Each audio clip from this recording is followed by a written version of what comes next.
Sweet mother, regarding the fan, she says, sweet mother, would it be possible to have an electric fan in 1964? Imagine. X promised me one 3 years ago, but now he advises me to ask you. So you can guess what would be the mother's answer after saying all that she said. Mother writes, you may have one, if there is one, or if you can find one. But here is the bomber. But do you think it will help you to find the divine? I think Linda, stop all the fans now. I mean, it's a very simple answer. But you see what she means to live for the divine. So, but do you think it will help you to find the divine? Then the sadhak is very honest. He writes, sweet mother, regarding the fan, I don't think it will help me to find the divine. But is it an obstacle? A good question. A very good question. I think he is speaking on our behalf, I think. We would all ask the same questions. And especially we who have now air conditions in our houses, we have to ask the question, will it help to find the divine? And so he says, okay, it may not, but will it be an obstacle? If you think it is better for me not to have it, all right. I accept your decision without complaint. Mother also has been very gentle. What is an obstacle to the spiritual life is to attach importance to material comfort and to take one's desires for needs. In other words, self-deception. This is what I was trying to explain. That we link up desires for needs. It's month of May and Pondicherry is 40 and Delhi is 44 and the incredible summer. So we need an air conditioner. We need 3 fans. I mean, it's so specific, so clear. What is an obstacle to the spiritual life is to attach importance to material comfort, to take one's desires for needs. In other words, self-deception. I think I told you, a sadhak complained to Sri Aurobindo that I don't have a pillow to sleep on. He said, use a brick.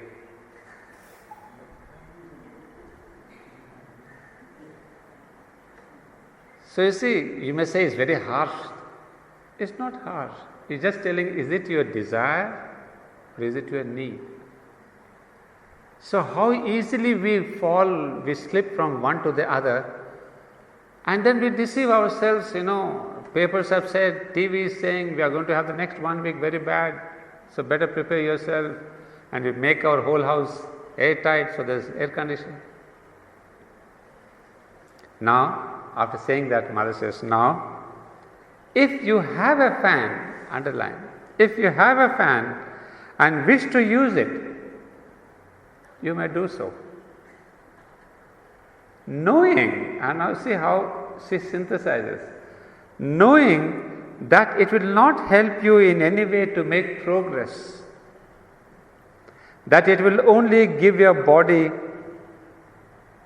I can't believe it. She says, give your body the illusion of being more comfortable. I mean, I got to experience that. She says, knowing that it will not help you in any way to make progress. I mean, the spiritual progress, finding the divine, it has nothing to do. Let us be very clear, be honest, to ourselves saying, nothing of this outer comfort is going to take me to the divine. So she says, if you want to use it, but be careful and be aware that all this will not take you to the divine. And secondly, what we believe that is going to give us comfort. She says it's an illusion. That it will only give your body the illusion of being more comfortable. I mean, it's an extraordinary thing. I think really you should read it very thoroughly and see what it means. She says it's an illusion of the body. It is seeing that I've got cool air and I've got the temperature at 22 and 24. I think what happens is it's the mind which really comes in. I know of a person, I won't name the person, name. You see, she was feeling very hot. So as we all do, we just barge into the house and the first thing is we switch on the fan. So she put the fan on and she sat under that for about 5 minutes and she said, wow, I'm feeling better. But then the house lady comes and says, hey, what are you doing? She says, well, I'm feeling cool under the fan. She says, there's no electricity, there's no fan around you. And you look up, there's no fan. But that simple example tells you how much the mind works. Because I thought I put the fan on, so it must be, I don't look up each time to see if the fan is running. And she thought the fan is running. She even felt the bodily coolness, the illusion that the body feels more comfortable. So ultimately, all these ACs and fans and all that is supposed to be body's illusion. Well, that is the sadhana. That is everything that you do, she says, ask yourself, will it help you to realize the divine? There is the story of Hanuman, most of you know. At least I'm sure you have known the name of Hanuman, the great devotee of Rama. He was given a beautiful pearl of necklace, a pearl necklace. It was very big pearls and it was very expensive. He said, wow, lovely pearl necklace. But then he asked the same thing, is there Rama in this pearl? Sri Ram, is he there in this pearl? He bit the pearl, he broke it into two. He said, there's no Sri Ram in that. He threw away the pearl. He bit another pearl, no Sri Ram in that. He threw away the pearl. So what he says is, where I don't see Sri Ram, that object has no value for me. Then somebody said, then where is Sri Ram if he is not there? He said, I will show you where. He opened his chest and you see Sri Ram within his chest. He says, I carry the divine here. These objects have not any meaning for me. Because that which cannot show me the divine, which cannot take me closer to the divine, has no value. It is all an illusion of the body, illusion of the mind. So the mother has really given us the underlining rule of sadhana.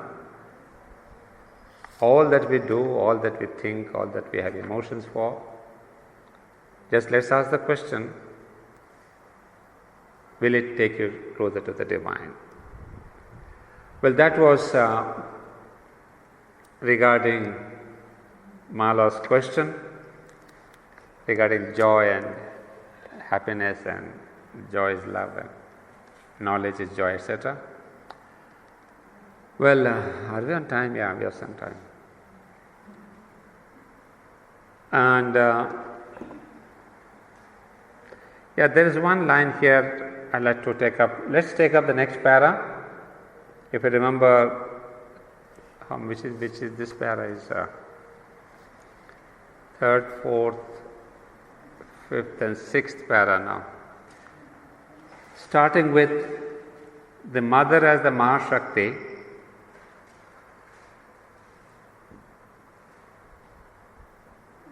Yeah, last time we did about the significance, the earth being the most significant center in this evolutionary process. And then this para beginning, the mother as the Mahashakti of this triple world of the ignorance stands in an intermediate plane between the supramental light, the truth life, the truth creation, which has to be brought down here, and this mounting and descending hierarchy of planes and consciousness that like a double ladder laps into the nations of matter and climb back again through the flowering of life and soul and mind into the infinity of the spirit. Well, we have a lot to clarify here, and today I don't have much time to take up the explanation of this sentence. One is that the mother is standing between the supramental light, truth and creation, which has to be brought down, and then our own world. But then what I would like to take up in this remaining time is one important point. All of us have seen or known or read about the process of evolution. So he says this climbing back again, after the involution, there is the evolution. I will take it up in our next class. But in this process of evolution, through the flowering of life and soul and mind into the infinity of the spirit. You see, we all understand this evolutionary process. I mean, those of us who have read through the Life Divine and even Savitri, if you have read it, it's very clear how we go through mind, life and matter, matter, life and mind and beyond.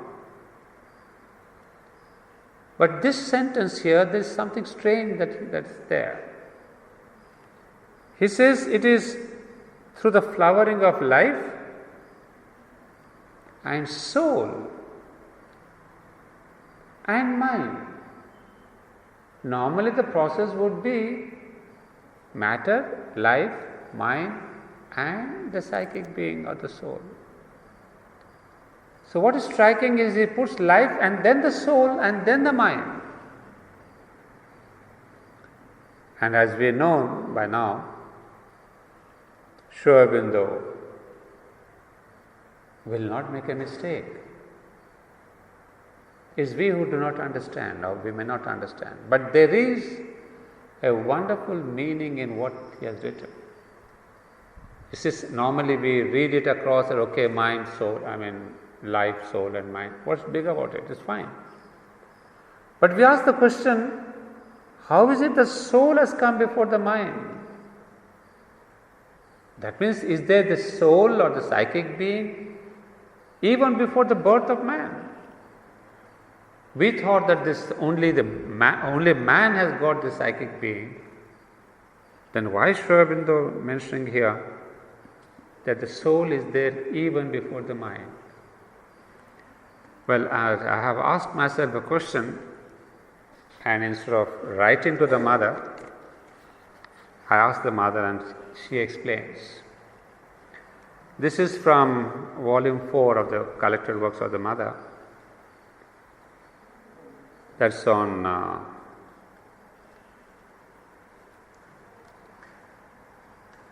page 141, 141. Now it's important to understand this philosophically, because normally we all are, in a common understanding, there's no soul, there's no psychic being. before man. There is only the spark of the divine. What we say, there is the divine spark in matter, in life, in the animal. And when the divine spark comes to the man, it becomes a psychic being. Well, that is an explanation. So I have asked myself the question about the psychic being in matter, psychic being in life, psychic being in the animal, psychic being in a human being. So is it there or not? Because if Sri Aurobindo says life, soul and mind, what is the significance? So why has he put it like that? So here is the answer vis-a-vis a question says, is there a psychic being in the atom? That's page 141, and I said it's volume 4. And here is Mother's explanation. No. We are answering the question, is there a psychic being, not is there a soul? Please remember there's a difference between that. No, it is not yet there. It can be said that there is a possibility of psychic consciousness in matter. The diffusion of the divine consciousness had only one object: to make possible an organization which would be under the direct influence of the divine. That's why it passes over all the worlds of disorder. It may hence be said that the origin of the soul is also in the atom, in all the elements constituting the atom, but it is only the origin. I must tell you that when it is fully formed, the psychic being has a distinct form which corresponds to our physical form. I was referring to that. That the psychic being has a distinct form which corresponds to our physical form. It is not altogether similar, but it has a definite form. Every psychic being is different from another. They are not at all cut out, modeled to one pattern. They are different. Each has an individuality, a personality. Then this was about matter, where she says obviously there is no psychic being, but definitely the divine consciousness is there in matter, and that's what is guiding. Now next we come to the question of the animal. Of course, I'll read out about the flower, but the animal. The question is, that's on page 27 of the same volume. If the inner truth, the divine presence in the psychic, is so conscious in the child, it could no longer be said that a child is a little animal, could it?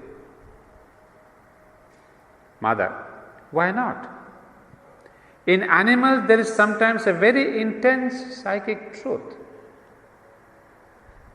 Naturally, I believe that the psychic being is a little more formed, a little more conscious in a child than in an animal. But I have experimented with animals just to know. Well, I assure you that in human beings I have rarely come across some of the virtues which I have seen in animals. Very simple, unpretentious virtues. As in cats, for example. I have studied cats a lot. If one knows them well, they are marvelous creatures. I have known mother cats which have sacrificed themselves entirely for their babies. People speak of maternal love with such admiration as though it were purely a human privilege. But I have seen this love manifested by mother cats to a degree far surpassing ordinary humanity. I have seen a mother cat which would never touch her food until her babies had taken all they needed. I have seen another cat which stayed 8 days beside her kitten without satisfying any of her needs because she was afraid to leave them alone. And a cat which repeated more than 50 times the same movement to teach her young one how to jump from a wall onto a window. And I may add, with a care and intelligence, a skill which many uneducated women do not have. And why is it thus? Because there was no mental intervention. It was altogether spontaneous instinct. But what is instinct? It is the presence of the divine in the genus of the species. And that is the psychic of animals. A collective, not an individual psychic. So we see the touch of the psychic in the animals, but it is on a collective level. And then we have the last one. Well, if I find, I'll read it out, but in just what it was, in fact, in the flowers, there is the beginning of the psychic being. Oh yeah, I got it. Well, this is in some other context, but we get lines of the. Is there a sense of beauty in flowers? Mother's answer. This is page 166 of the same volume. Directly there is organic life, the vital element comes in, and it is this vital element which gives to flowers the sense of beauty. It's not perhaps individualized in the sense we understand it, but it is a sense of the species, and the species always tries to realize it. Now, this is a sentence, please note. I've noticed a first rudiment of the psychic presence and vibration in vegetable life, and truly this blossoming one calls a flower is the first manifestation of the psychic presence.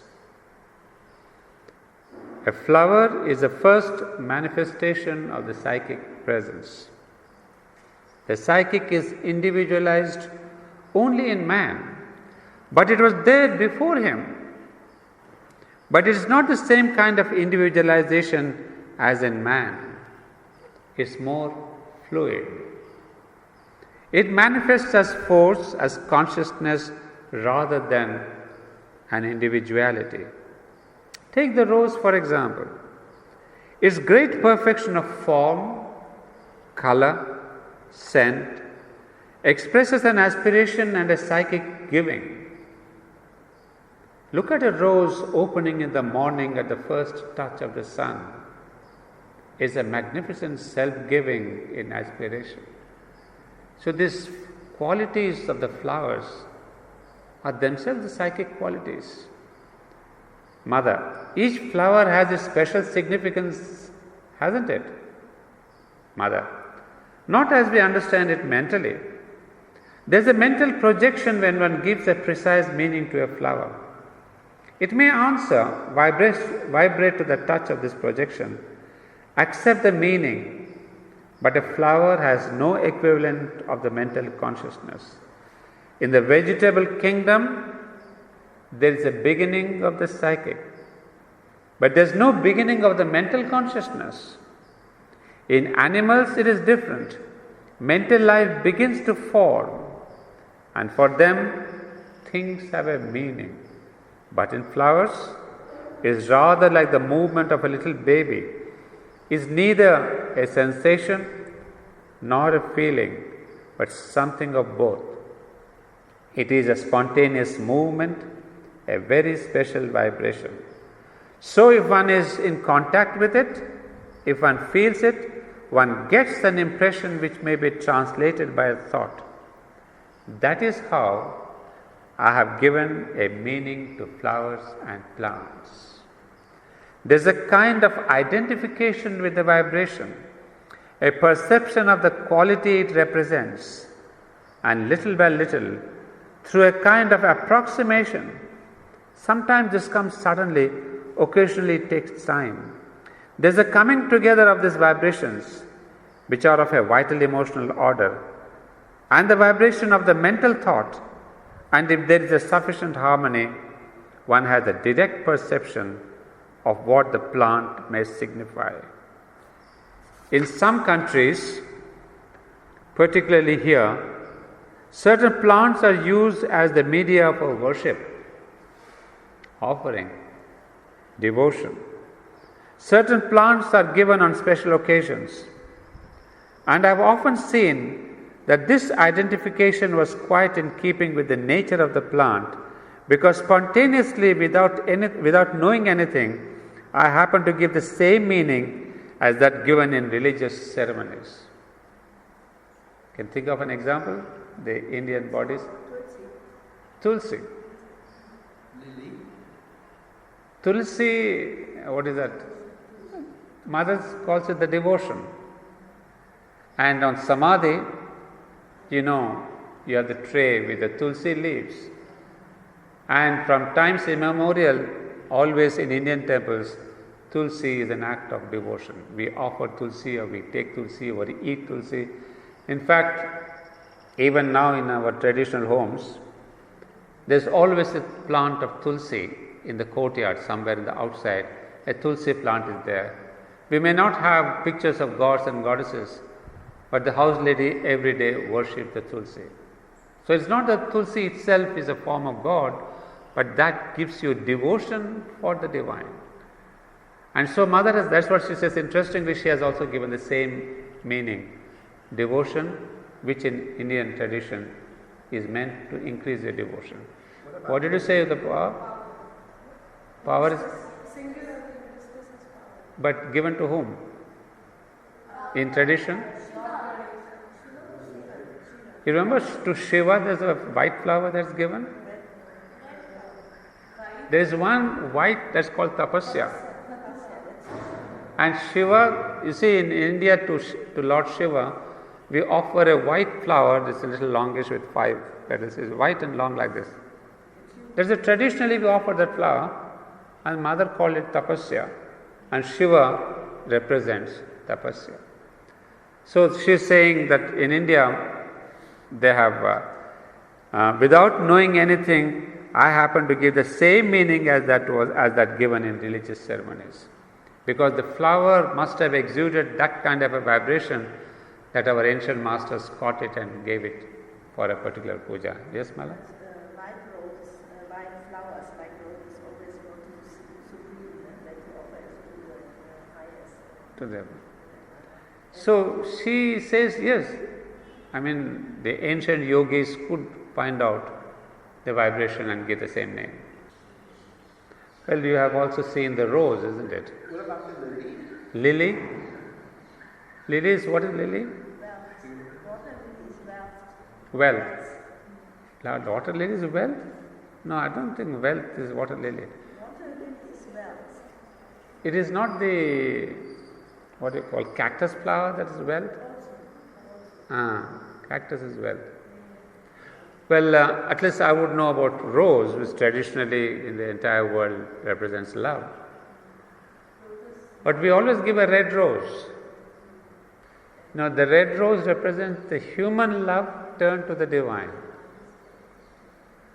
So you see, we all give all over the world, Valentine's Day or any other day, the red rose. It represents human love. Of course, we don't turn it to the divine, but we have, at least it has represented love in the entire humanity. So we have caught those truths because there is a strong vibration of the human love, the vital love. Then there is the pink, there is the yellow rose, which is the psychic love. So you see, there are different ways, but it represents love. So that's what we see here. The vibration was really there in the flower itself. Did it come from the use that had been made of it, or did it come from very far? From somewhere deep down, from a beginning of the psychic life, it would be difficult to say. Well, that's a different question. So that's what I wanted to know. The answer to Sri Aurobindo's use of the word soul It's just flowering of life, soul and mind. So we see not only what the rudiments of reason, of intelligence prior to man, but what we claim as the psychic being, the exclusive property of man, the beginnings are there before. But let's be careful that the beginnings means not as an individualized psychic being. They are there more as a collective psychic consciousness, as she says in the animal genus it is there. So what we should perhaps conclude is the psychic presence, the psychic consciousness gets individualized in man, whereas it is there more on the collective level, and especially in the flowers, I suppose it's the strongest. So first the flowers, it already becomes a psychic presence with a specific vibration, so that each flower has a different meaning, a specific vibration, and then when it comes to man, it's again more form, more individualized, and is different from each other and has a specific quality. So this is where we see that what Sri Aurobindo said, life, soul and mind, now we know it is not a slip of his pen that he wrote life, soul and mind. It is intentionally done. That is how evolution takes place, along with, we'll say, matter, life and vital. But then the mind, no. Before the mind, there is the birth of the psychic element. So let's be very clear, because next time I'll like to take up this question of the double ladder. So that's a philosophic thing, metaphysical thing that requires a little explanation, but I'm sure by now all of you know it, but as it has come here, I'd like to just give a brief explanation of that. I think we'll stop here. We'll take it up again.